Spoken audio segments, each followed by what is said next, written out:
Welcome back. The first round of the NBA playoffs went largely as everybody expected, but man, the second round is an entirely different story. Alex, take it away.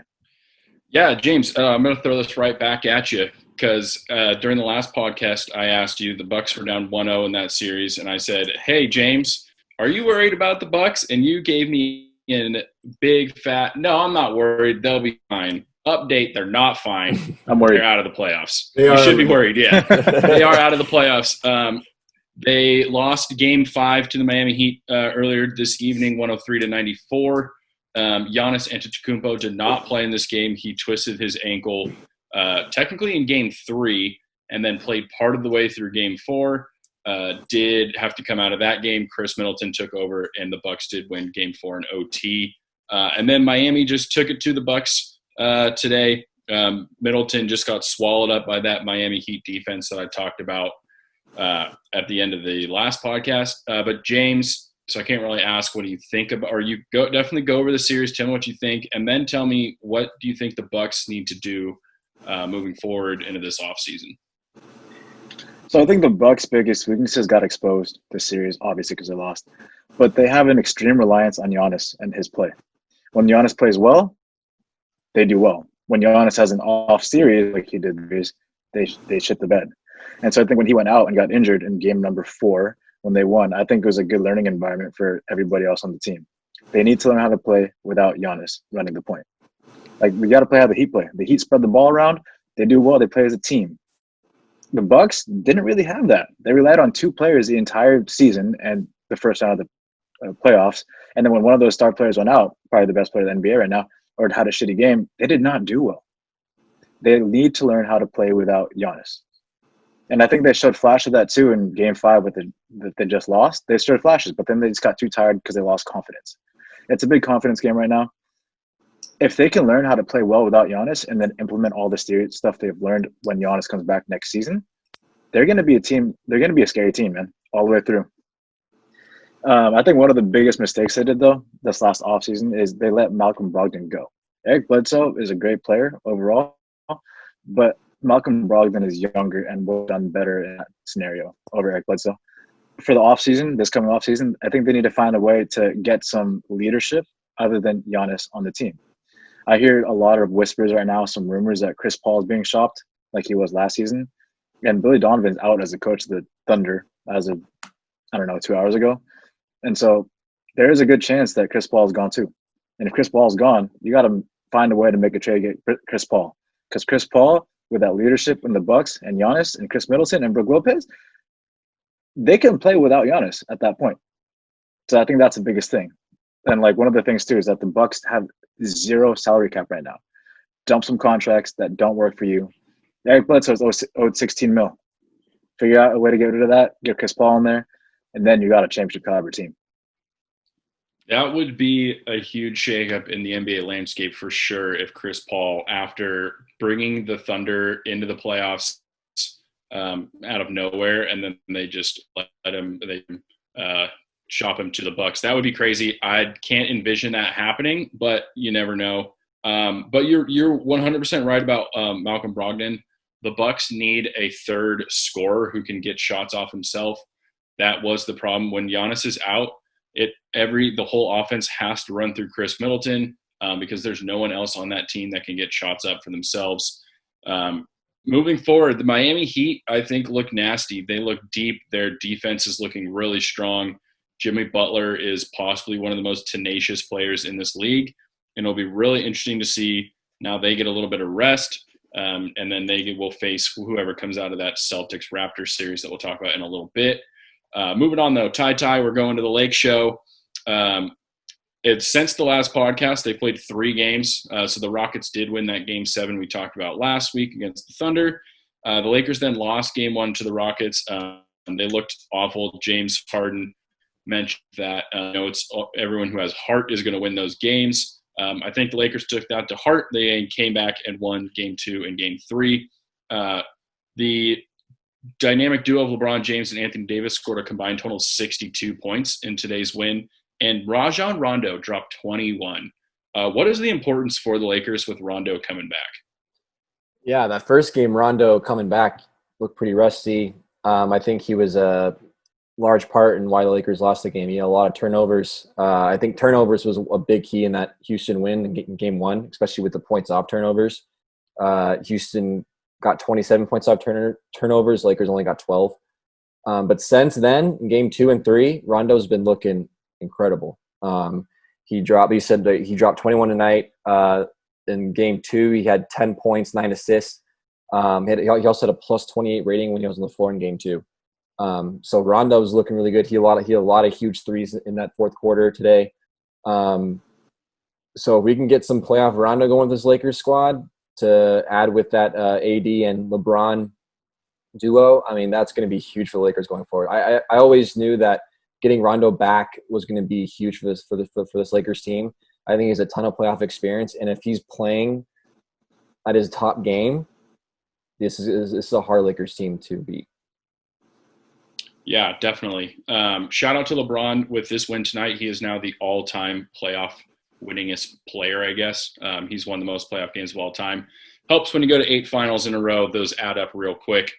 Yeah, kind of the same thing for the Lakers as we just talked about with the Bucks. With Rajon Rondo back on the court, there's another facilitator for those guys that can't get shots up. Without Rondo, it was literally all on LeBron to kind of facilitate for those guys. Rondo's not the defender he used to be, but this Lakers-Rockets series will be really interesting. Tyler, just real quick, what do you envision the rest of the series looking like?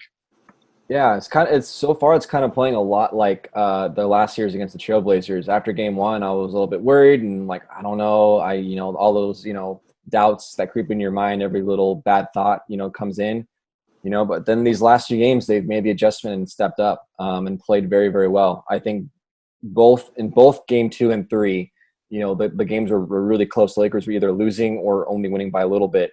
And they've come in and had just amazing fourth quarters. They shut it down on defense and made the offensive adjustments they needed in that fourth quarter. And if they can play like that, I see no reason why this series is going to go more than 6 games. So I feel like the Lakers right now, as long as they can keep keeping their pet on the gas. There you go. In those fourth quarters, Houston's going to be in trouble because I just think eventually they're just going to those bigs, those Lakers, and this Lakers depth is going to overwhelm them. But it's definitely a much more exciting series to watch than against the Trailblazers. I think this game 3 was probably the most exciting game so far. So yeah, I think I'm going to go Lakers in 6. I think Houston will probably squeak in one more game there. But I think the Lakers are, looking pretty good right now with Rondo coming back. Seems like this team's going to be able to get by the Rockets fairly easily. Yeah, flipping to the Houston side, Russell Westbrook's going to have to start playing better. He's been turning the ball over a lot. His shooting has seemed awful. He needs to be that tandem with James Harden. He did drop 30 tonight, but he's looked off timing-wise with the rest of that Houston Rockets team. The Rockets have looked better without Russell Westbrook on the floor, which is a crazy thing to say because Russell Westbrook is obviously a very talented player. Moving to the other side of the Western bracket, we got Clippers Nuggets. It is a 2-1 series, so they've kind of flip-flopped games there. Pat Bev throwing some shade at Jokic at the end of game 3, saying, "Oh, you're just like Doncic. What's all that flopping?" Jokic responds with, "I don't know what you're talking about. You guys are the ones that took all the free throws." Eric, my Clipper dude. And then, so what do you think about his comments? And then what do you think about Mike Malone, the Nuggets coach, saying, "Dude, it's Pat Bev. I don't give a shit. If it was Kawhi Leonard, maybe we'd listen." What do you think about that? And what do you think about the series? I think that you'll never hear Kawhi speak in the first place. So what Malone said was pretty funny, but Kawhi ain't ever going to say shit. Pat Bev is just doing what Pat Bev does. Maybe that's just a tactic of his to get in their head. It's just him being himself. That's how that guy is. It's a tactic to get into the other team. Personally, the guys are good, but he's a guy you would love to have on your team, a guy you would love to hate when he's not on your team. And then as far as the series goes, game 1, Clippers came out banging. They couldn't miss a shot. it seemed kind of like game one of that Mavs series. Game two was the complete opposite. Nuggets came out, punched them in the mouth, and they didn't lay off the gas pedal. Clippers shot themselves in the foot, too. I think in the fourth, they were down by like 6. They just had some bad possessions, couldn't get it going. The Murray and Joker duo is no joke. That guy Jokic, fuck, man. Him and Anthony Davis are like probably two of the best bigs in the league currently right now, for sure, in the playoffs. Game 3 last night was intense, back and forth. You got to give the Nuggets credit. I think they played 3 out of 4 good quarters, but the fourth quarter was the one that mattered the most. And you give a lot of shout to your boy LeBron. Got to give a shout out to my guy Kawhi, who literally won the game by blocking a huge dunk on Murray with his 7-foot-long middle finger. Just a standard Kawhi maneuver, like something that would happen with him, his big claw hand. Just got in the way. So get that baby out the street. We got a series coming. It's gonna be a grind, just like that Mavericks series. I don't think it's gonna be as easy as people think, but I think I'm seeing Clippers in 6 games.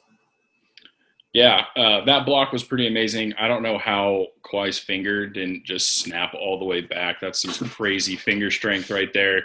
If you have not seen that picture or the video of that block, go check it out because it's crazy. Flipping to the Nuggets, dude, Jokic might be the best passing big man I've seen since Tim Duncan. He's crazy on the floor for being kind of a big lumbering dude. He really gets around.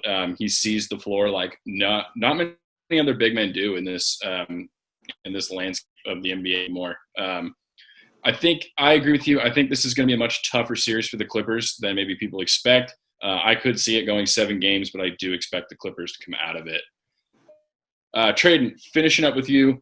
This one's been a wild series. So the Celtics went up 2-0. We talked about it last week. We were all a little worried about the Raptors. We kind of needed them to step up. And then they did. They came back and won games 3 and 4. It was tied 2-2. And then Boston sort of just stomped on them in game 5. So we got a 3-2 series there. Celtics are up. Game 6 is tomorrow night. What did you think of the Raptors' response to that 2-0 deficit, and then the Celtics going, you know what? No, let us show you what kind of balls we got. Yeah, so it was pretty interesting. I mean, literally the Celtics were a half a second away from going up 3-0 in game 3, but it was a buzzer beater that kind of sent it to 2-1. That's the kind of game it could go either way. I mean, you see that in all kind of sports. It's game 4 that I really think was the defining, what I thought was a defining moment for the Raptors. Kyle Lowry and Siakam defined their win. Siakam finally had his game. Like, he finally played well. And it wasn't just his 23 points that he dropped. He had some confidence. He was attacking, scoring. It was all over Jason Tatum. He was 17 of 47 through the first 3 games, which is not great. And he just was getting punished. And he wasn't able to punish his mismatches with Kemba Walker. But game 4, he completely changed that. He attacked. He was an offensive leader. And he was looking like the guy. And then you look at Kyle Lowry, who, he's Kyle Lowry. Even when I watched him last year, he has the tendency to be that tenacious guy that, plays all up and down the court, drawing fouls, diving on the floor, being that leader. And Toronto needs those two to do that, to go forward. And they were shooting better. Boston defended fine, but I just think they could drop threes enough to win them the game. That was kind of how game 4 went. And then game 5, that was a big response. Boston completely took back control. Was a 111-89 to take the 3-2 lead. Celtics dominated defensively, showing why they finished 4th in defensive rating. This season. It took the Raps 2.5 minutes to even drop a point, which is kind of how their whole game kind of went. They just could not get it together. Celtics held the Raps to 11 points in the entire first quarter, which is a record, which is tied for a record for Toronto in the postseason. And I just think that, the Celtics figured out a way to beat this team, even when, Siakam didn't have a great game. And I think that's kind of very similar to what James said about Giannis and the Bucks, is that if Siakam isn't playing well, the team isn't quite good enough. And Kyle Lowry is fantastic player, but he's not enough. They need a guy to get them over the hump. And obviously, if Siakam's not doing it, then they're not. They don't have a Kawhi Leonard anymore. The defending champs right now are on the brink, and they have to win 2 straight. They did it last year, but again, they don't have a Kawhi Leonard. So it's going to be tough. NBA teams who win Game 5 of a matchup that's been 2-2 take the series 82% of the time. So Siakam will need to be their Kawhi Leonard, as I mentioned over and over again. And he needs to be lights out for 2 straight games. He can't take a game off. He has to do it. And we've only seen him really take it over a game once. So I don't know. I'm nervous. I mean, I think they could respond and have a great Game 6, but they haven't shown that they can do it for 2 games in a row, I mean, yeah, they did win 2 games in a row, but it wasn't because of Siakam. I think it was just, they won off a buzzer beater, so that could have went either way. Yeah, this series, yeah, for sure. If that buzzer beater doesn't go in, this series could have been over in 5. I picked the Raptors to make it out of the East. I'm not super pumped on that pick anymore. I think the Celtics are going to win Game 6 tomorrow night. We're going to see a Boston-Miami Eastern Conference Finals.